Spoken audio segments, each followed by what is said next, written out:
घरी बनवलेला ताजा केक हा विकतच्या केकपेक्षा भारीच असतो।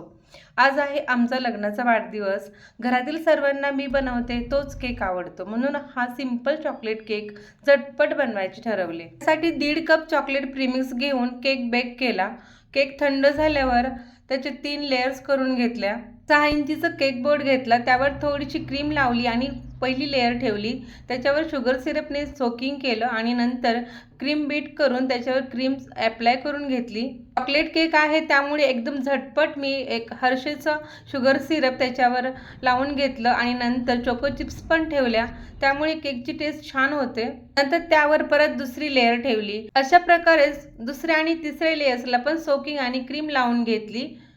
साईडने सुद्धा क्रम्स फायनल आयसिंगमध्ये येऊ नयेत म्हणून साईडला थोडीशी क्रीम लावून घेतली आणि 10 मिनिटांसाठी केक हा फ्रीजमध्ये ठेवला। तर 10 मिनिटांनंतर परत केकला फायनल आयसिंग करण्यासाठी आपली क्रीम परत फ्रेश बीट करून घेतली। सुरुवातीला टॉपला क्रीम लावून घेतली आणि नंतर साईडला क्रीम व्यवस्थित पॅलेट नाईफने लावून घेतली। प्लास्टिक स्क्रॅपरने सुद्धा साईडला सगळे क्लीन करून घेतले आणि टॉपला सुद्धा क्लीन करून घेतले आणि नंतर आपल्या पॅलेट नाईफच्या पुढच्या टोकाने शार्प एजेस सुद्धा दिले, तुम्ही या व्हिडिओमध्ये पाहिले असेल। नंतर N1 नोझलचा वापर करून असे छान रोजेस केलेत।